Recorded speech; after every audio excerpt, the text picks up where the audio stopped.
600만 원 월 벌었는데 살 수 있는 아파트 100채 중 6채. 집은요, 내 보수와 비례해서 사는 게 아닙니다. 10년 뒤에 보물이 될 수도 있습니다.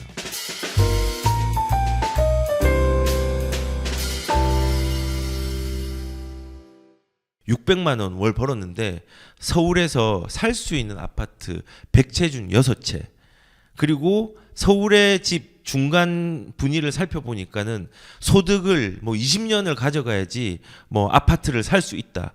이런 통계들 공포감 조성하고 막 낙심하게 만드는 어떤 신문들 신경 쓰지 마십시오. 심리적인 패배자가 되지 마십시오. 이런 신문이 나오면요, 그냥 문제를 잘 생각해 봐야 됩니다. 보수와 항상 집을 비교를 합니다. 그 PIR이라고 하죠. 내가 돈을 한 푼도 안 쓰고 몇 년 동안 벌어야지 이 집을 살 수 있다. 이 PIR입니다. 근데 이런 통계나 뭐 중간 통계를 내서 하는 건요, 신경 쓰지 마십시오. 쓸데없는 통계입니다. 집은요, 내 보수와 비례해서 사는 게 아닙니다. 제가 예전에 상담을 한 사람 중에서 대기업, H기업의 임원이 상담을 온 적이 있습니다. 근데 그분은 반포에 좋은 집을 가지고 있었습니다. 반면에 너무 신기하게도 그 같은 회사의 근로소득자가 저한테 상담을 받으러 온 적이 있습니다. 둘 중에서 누가 더 부자인 줄 아십니까? 돈으로 볼 때 후자가 부자였습니다. 근로자가 훨씬 더 부자였습니다. 보수는 임원이 많겠죠. 근데 자산으로 보수를 앞지르는 사람은 근로자였습니다.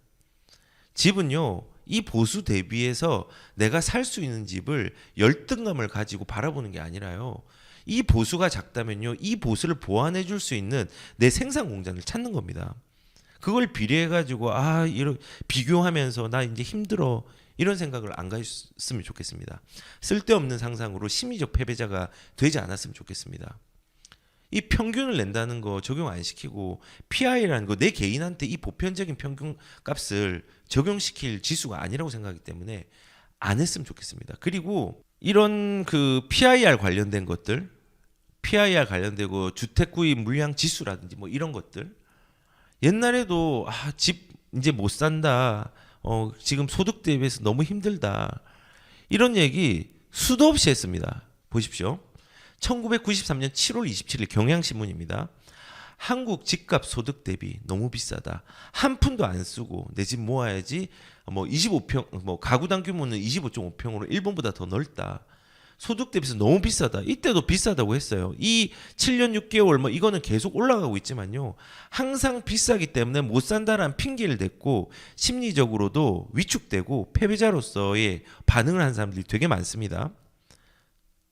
되게 많습니다. 아니 그러면은 옛날에 90년도 또 한 번 더 보면은 연간 소득 대비해서 주택값 세계 3위. 이거 지금 우리 그러잖아요. 지금 서울 세계 2위다 주택값. 똑같이 이때도 94년도에도 있었습니다. 이때 집을 못 산 사람은 또 패배자죠, 사실은. 서울 세계에서 동경, 면엔 이어서 세 번째로 집을 장만하기 어려운 도시인 것으로 나타났다. 서울이 국토연에서 공개한 세계 11개국 주요 도시의 연간 소득 대비 주택 가격 PIR 90년대 기준으로 보면은 동경이 11.6배, 면은이 9.6배, 서울이 9.3배, 홍콩 7.4배, 런던 7.2배로 PIR이 세계 평균 서울이 주택난이 엄청나게 힘들다고 나와 있다. 자, 그러면 이제 따져보겠습니다. 1990년도 초반에 음마 아파트가 얼마인 줄 아십니까? 음마 아파트가 93년도에 1억 8천 전후였습니다. 2억이 안 됐습니다. 근데 그때 비싸다고 했겠죠. 비싼 가격은 맞으니까. 지금 생각해 보십시오. 아파트가 1억 8천 2억으로 돌아갈 수 있습니까? 못 돌아갑니다. 자, 그리고 이제 2000년도로 오면 2005년도에 부동산 망국론 거론될 정도로 부동산 투기 광풍의 폐해가 극심하다. 부동산 너무 올랐다. 한국 팔면은 캐나다 6개 살 수 있다. 그래서 지금 문제가 많다. 2005년도 그랬죠. 2005년도는 사실은 시장이 조금 안 좋은 상황이었습니다. 2004년도 때에 문제가 뭐였냐? 카드 대란이 일어났죠. 2002년도에는 유동성 장애였는데 2004년도 정도 돼서 카드 대란 때문에 시장이 좀 안 좋았다가 2006년도 7년도 되면서 엄청나게 호황을 누리다가 서브프라임 맞았습니다. 자, 그 시기입니다.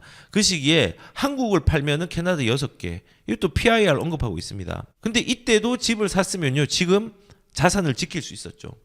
자, 2억 9천 아파트 1억 7천 떨어져 미일 수준으로 버블 붕괴에 다다랐다. 이때도 보면은 PIR 얘기를 하고 있습니다. PIR이 우리나라가 지금 높다는 겁니다. 2억 9천 아파트가 1억 7천으로 떨어져야지 미국하고 일본 수준으로 맞다는 겁니다. 그렇기 때문에 집값이 비싸기 때문에 사람들이 집을 못 사고 내려야 된다는 겁니다. 2010년도였습니다. 자, 보십시오. 93년도, 94년도, 80년대 거도 예전에 제가 방송했습니다. 70년대도 방송했습니다. 자, 그리고 2000년도 똑같이 시장에서 쓸데없는 상상과 심리적으로 위축된 부분으로 시장을 바라보고 있습니다. 시장은요, 통계적인 결과로 평균값으로 공포감을 언론에 배포하고 조성할 수 있습니다. 하지만 시장이 있는 자본주의에서 인플레이션의 규칙과 상황과 통과 의뢰는요, 절대 바꿀 수가 없습니다. 자산을 가진 사람은요, 어려운 시기가 잠시 겪어질 수 있습니다. 디플레이션이 있고 유동성 시장이 잠겨졌을 때, 집값이 떨어질 때 자산을 가진 사람은 어려운 시기를 잠시 거둘 수 있습니다. 그런데 자산을 가지고 있지 않는 사람은요, 지금까지 어려울 수 있습니다. 어려운 시기가 잠시 있는 게 아니라 지금까지 꾸준히 어려울 수 있었다는 겁니다. 왜냐? 화폐 가치 하락 방어에 실패를 했기 때문에 그렇습니다. 저는 그래서 시장의 어려움을 피하려고 하는 사람은요, 자산을 모을 수가 없고 실수 없이 자산을 지킬 수가 없습니다. 왜냐하면 부자의 반대말이 뭔지 아십니까? 부자의 삶의 반대말은 빈자의 삶이 아닙니다. 가난의 삶이 아닙니다. 부자의 반대말은요, 도망자의 삶입니다. 시장에 공포가 있다고 현실에서의 도망자가 되지 않았으면 좋겠습니다. 시장을 비난하면서 이걸 방관하고 가만히 있는 도망자는요, 자산을 늘리고 지킬 수 있는 상황을 만들 수가 없습니다. 그래서 시장에서 지금 변화가 있죠. 그러면 그 변화를 그냥 부정적으로 비관적으로 그냥 도망치듯이 현실을 방관하고 있는 게 아니라요, 우리는 자산을 가진 사람으로서 성장하려고 하면요, 그 공포에서 도망자가 아니라 그 공포를 딛고 일어나는 성장의 디딤판으로 삼으셨으면 좋겠습니다. 그리고 이제 시장에 대해서 우리가 또 봐야 되는 내부적인 부분들이 전세입니다. 전세를 보시면은, 전세도 지금 이 신문이 며칠 됐네요. 한 3일 됐나요? 45주째 상승, 수도권 전세가 계속 오르는 이유, 대출 금리 인하, 매매 기피 심리 작용이라고 얘기를 했는데요. 뭐 아파트 선호 현상 짙어져, 매매가는 약세, 전세가는 강세. 우리는 이 시장의 양면성, 매매가가 약세고 전세가가 강세면요, 나중에 전세가가 약세고 매매가가 강세될 어떤 양면성들을 봐야 됩니다. 그리고 전세가가 이렇게 강하게 지속되면요, 매매가를 자극하지 않는 게 이상한 겁니다. 나중에 한 달 뒤에 거래량이 집계가 되었을 때 언론의 부정적인 얘기는 반 이상, 지금에서 반 이상이 더 거칠 겁니다. 그래서 지금 우리가 시장의 양면성으로 우리가 어떤 걸 봐야 되냐면요, 전세가가 올라가고 있는데 매매가는 가만히 있다? 말이 안 되는 거죠. 그리고 우리가 해석해야 되는 건요, 매매를 기피하고 있지만 거래량이 늘어나고 있고, 매매에 대한 부분들은 우리가 더 많은 거래량이 나오기 전에 주택이 없는 사람들은 이 주택에 크게 관심을 가져야 되는 상황이라는 것들을 인지하고 있어야 됩니다. 그래서 지금 이렇게 오릅니다. 근데 중요한 거는 지금 거래량 중에서 상승 거래 있죠. 상승 거래의 비중이 있고 하락 거래의 비중이 있는데, 드디어 상승 거래의 비중이 늘어났습니다. 통계상에서. 그래서 지금 이렇게 하는 거. 그때 살 걸. 19억 아파트. 이게 송파의 헬리오시티죠. 21개월 만에 집들 환호를 하고 얘기를 했는데요. 보시면은 수도권 아파트 거래 중에서 상승 거래의 비중의 절반이 넘어선 걸로 나타났다. 라고 이제 얘기를 하는 거예요. 이 말이 뭐냐면요, 지금 서울 같은 경우는 거의 2, 3개월 상승 거래가 53% 정도를 기록을 했습니다. 이 신문에 의하면요. 그리고 직전에 2개월의 거래가 2, 3월의 상승 거래가 53% 정도 기록했고, 그 직전에 2개월 동안은요 30%밖에 상승 거래가 없었습니다. 그러니까 22%가 증가한 거죠. 경기도도 작년 12월부터 1월까지가 상승 거래가 39.9% 정도 됐습니다. 39.7%. 그런데 상승 거래가 올해 2, 3월 들어가지고 52% 증가했습니다. 인천도 마찬가지입니다. 인천도 40.6%가 이전에 올해 1월까지 상승 거래가 있었는데 이제 이번 지금 전직 2월하고 3월까지는요 50%가 넘었습니다. 50.6%까지 상승 거래가 넘었습니다. 그래서 이런 부분을 볼 때 우리가 시장을 감지하고 있어야 됩니다. 거래량에 대한 해석을 어떻게 해야 되냐? 거래량은 집값의 결과값이다. 거래량이 움직이면요 집값이 움직인다. 그러면 뭐 이거 무조건 사면 되느냐? 지역별로 다르게 움직인다. 이것도 알아야 됩니다. 그러면 이게 인플레이션에 반응하는 것이고 유동성 시장하고도 맞물려야 되는데 금리에 대한 부분들도 맞물릴 가능성이 크다는 거. 그리고 인플레이션은 늘 얘기했지만요. 불공평하다는 거. 인플레이션은 지역과 시기별로 불공평하게 움직이기 때문에 이러한 것들을 예의주시하지 않으면요. 기회가 와도 이게 기회인지 모를 수 있습니다. 기회는요. 나한테 다가오는 게 아닙니다. 기회는 준비된 사람이 발견하는 겁니다. 그 발견을 하기 위해서는요. 시장의 참여자로 적극적으로 있으십시오. 시장이 좋든 안 좋든 적극적으로 있으십시오. 그래야지 시장의 상황을 파악해서 나한테 맞는 기회들을 잘 발견할 수 있다고 생각을 합니다. 자, 그래서 지금 그때 살 걸 후에 이 말은 상승 거래 비중이 늘어나고 있기 때문에 그렇습니다. 근데 우리가 지금 이제 제가 양면성에 대한 부분들을 얘기를 했는데 아니 집값의 결과물이 되는 게 미분양도 있습니다. 미분양이나 중공업 미분양이 늘어나면은 사실은 집값이 시장에 안 좋은 거거든요. 그런데 이런 신문도 나왔습니다. 미분양이 늘고 있습니다. 근데 거래량도 증가하고 있습니다. 엇갈린 지표가 있는데 어떤 게 맞는 것인가요? 둘 다 맞습니다. 그런데 미분양의 전체적인 총량을 봐야 됩니다. 미분양이 늘었는데 느는 추이가 계속 유지가 됐는가 아니면은 지금 조금 늘어져 있는 부분이 있고 가격이 비싸가지고 접근을 못하는 물건들이 발생을 했는가 여러 가지를 따져봐야 되는데요. 저는 개인적으로 미분양을 보면요. 지금 전국이 가장 미분양이 많았을 때가 2008년도 11월 12월 달 이때 16만까지 올라갔었습니다. 엄청 올라갔었죠. 16만까지. 그런데 이때 비하면요. 전국적으로는 지금 추이적으로 내려가 있는 상황이죠. 그리고 지역별로 보면요. 서울의 미분양이 이게 많은 편일까요? 저는 많은 편이 아닐 거라 생각합니다. 서울의 인구가 몇만입니까? 900만이 넘습니다. 930만? 40만 정도 됩니다. 그리고 세대수로 따져도 사실은 어마어마한데 여기에서 미분양이 한 900세대, 1000세대 미만으로 나왔다. 1000세대 정도 나왔다. 이거 많은 거 아닙니다. 다 해소될 어떤 미분양입니다. 그리고 미분양하고 중공업 미분양이 전혀 없는 시장은 없습니다. 진짜 없는 시장은 이런 시장. 이건 진짜 없는 시장입니다. 거의 이게 없다고 보시면 됩니다. 그래서 이상적인 시장은 없지만 이렇게 항상 미분양은요. 시장에 따라서 존재를 하는데 지금 절대적으로 볼 때 많은 편은 아닙니다. 그래서 뭐 이런 식으로 뭐 전체적으로 볼 때 좀 많이 있는 지역들이 있긴 한데 전국으로 볼 때 그래서 조금 올라간 것처럼 보이지만은 지역별로 주요 지역들을 따지고 보면요. 미분양이 절대적으로 많은 숫자는 아니에요. 근데 지금 뭐 미분양이 늘고 있다. 늘고 있는 부분들은 일시적으로 있지만요. 그리고 당분간은 이어질 수 있지만요. 예전에 있었던 이 상태까지 안 갑니다. 2008년도, 2012년도, 13년도의 경기도처럼 가지는 않습니다. 그래서 미분양은 집값의 결과값은 맞지만은 동시에 지금의 상황 자체가 뭐 위험한 수위의 미분양이 이제 되어 있는 상황들은 아니라는 걸 말씀을 좀 드리도록 하겠습니다. 그런데 반면에 미분양이 있다고 하는데 청약 시장은 지금 어떨까요? 전부 다는 아니지만요. 시장이 들썩들썩한 데가 많고 완판이 되는 데가 많습니다. 여기 보시면은 무주택자들 어쩌나 수원 매교역에 펠루시드도 완판. 펠루시드가 아까 전에 어떤 분이 질문을 하셨었는데 펠루시드가 매교역에 있습니다.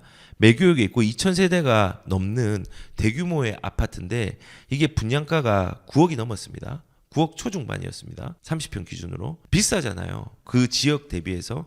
그런데 지금 거기 말고 저기 영통역에서 조금 위로 올라가면은 한 2주 전인가 분양한 아파트가 있죠. 걔는 입지가 여기보다 매교역보다 안 좋지만요.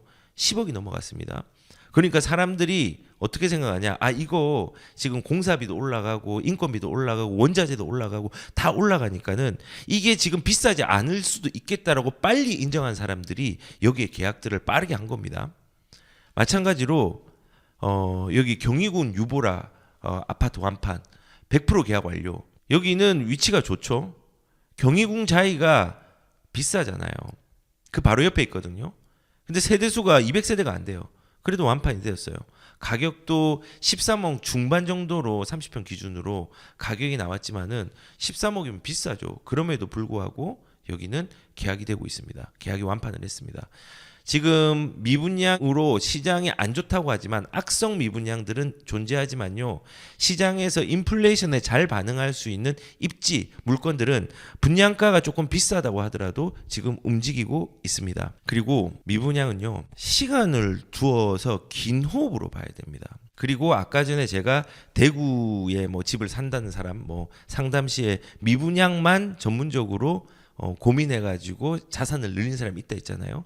현명한 분이십니다. 과거에도 시간을 왜 길게 봐야 되냐면 과거에도 미분양이 있었습니다. 근데 그 미분양이 났던 아파트들이 과연 지금 공실로 있을까? 그걸 한번 생각을 해봐야 됩니다. 예전에 보면은 미분양 아파트 7만 가구의 덫 이러면서 2013년도 2월 28일 날 미분양 7만 가구 더 이상 줄어들지 않고 있었다. 뭐 미분양 가구가 뭐 2009년도에 10만 가구 가량이 줄어들었으나 최근에 2년 동안은 탄력을 붙지 못하고 계속 안 되고 있다. 중요한 거는 미분양이 2008년 9년도 서브프라임 이후에 엄청나게 쏟아졌는데 많이 줄었잖아요. 10만 가구 줄었잖아요. 7만 남았잖아요. 줄어든 겁니다. 그런데 안 줄어드는 시기가 있었지만은 보시면은 미분양의 늪 서부 경기 서부 완판 행진 건설사들 분양 러시 이게 언제냐? 2015년이잖아요. 2015년 되니까 또 완판 행진을 하는 건설사 생기고 미분양이 또 줄어드는 시기가 또 생기는 거예요. 자, 그러면은 지금 미분양이 많이 됐다에 대한 부분으로 생각을 한다면은 나중에 이 미분양이 그대로 남아 있을까요? 저는 없어진다고 생각합니다. 생각해 보십시오. 2013년도 나 그쯤에 뭐 김포의 미분양, 송도의 미분양, 그리고 뭐 이제 그 이전으로 가면 잠실의 미분양, 위례의 미분양, 기타 여러 군데의 미분양들이 소초의 미분양 많았습니다. 그게 지금 소진이 안 됐나요? 소진이 됐습니다. 더 자세하게 얘기를 해드리면은 서초 반포자이 2008년 6월 달에 분양가 11억 7천이었습니다. 지금 34억 하죠. 30억이 넘어가죠. 미분양이었습니다. 근데 소진이 안 됐나요? 그때는 난리 났습니다. 엄청나게 이거 안 팔려가지고 고민을 많이 했었습니다. 레미안 퍼스티지도 11억 2천에 분양했는데 미분양 났습니다. 2008년도 10월 달에. 근데 지금 이게 소진이 안 됐나요? 소진됐습니다. 서초의 롯데캐슬 아르떼 2012년도에 미분양했습니다. 10억으로 분양해서. 아니 그러면 지금 서초만 얘기했냐? 동대문 그 유명한 레미안 크레스티아 아시죠? 청량리역에서 있던 바로 맞은편에 있는 아파트 2011년도 1월 달에 4억 7천 싸게 분양을 했습니다. 그리고 걔는 미분양이 되었습니다. 초기 미분양이었고 얘가 입주 2년 뒤에 8억 9천 됐고요. 지금은 12억 13억 이렇게 갔잖아요. 그리고 마포 마레프 아시죠? 그것도 2012년도 5월 달에 분양을 했는데 초기 미분양 났습니다. 그것도 7억 3천이었거든요. 아니 그러면은 마포도 좋은 거 아니냐? 동대문 조금 중급지죠. 서대문 DMC 파크부자이 가재울 뉴타운이 있는데 그쪽 있는데요. 2013년 7월 달에 5억 6천에 분양을 했는데 미분양 났습니다. 그리고 강동 고래힐 알죠? 고래 레미안 힐스테이트 2014년도 4월 달에 6억 8천에 분양을 했는데 미분양 났습니다. 근데 그게 지금 미분양의 공실로 가만히 있나요? 가만히 있지 않거든요. 시기적으로 비싸다라고 판단되는 시기와 시장적으로 좋지 않았던 상황들이 분명히 있었지만요. 이것들은 공실을 없애고 지금은 선호하는 아파트로 된 거죠. 그래서 미분양들 늘어난다에 겁먹지 말고 이걸 기회로 삼으십시오. 미분양에 플러스 계약금이 20%였던 게 10%로 바뀌고 10%가 5%가 바뀌고 그리고 양도소득세 특별 감면한다고 하고 대출에 대해서 중도금 무이자 한다고 하면요. 접근하십시오. 입지가 좋다면. 나중에 10년 뒤에 이게 보물이 될 수도 있습니다. 저 막 투기를 조장하는 사람 같죠? 투기라고 얘기를 해도 괜찮습니다. 왜냐하면 모든 사람들이 다양한 의견과 생각이 있고 그 생각들이 경험에 의해서 다 달라지기 때문에 그 경험들과 생각의 가치를 존중합니다. 하지만요, 저는 개인적으로 자본주의 시스템에서 인플레이션의 규칙들을 가져가는 게 중요하다 생각을 합니다. 그 인플레이션의 규칙을요 바꿀 수는 없거든요. 바꿀 수 없다면요 내가 마음에 안 들어도 선택하는 게 현명한 방향들을 만들 수 있을 거라고 생각을 합니다.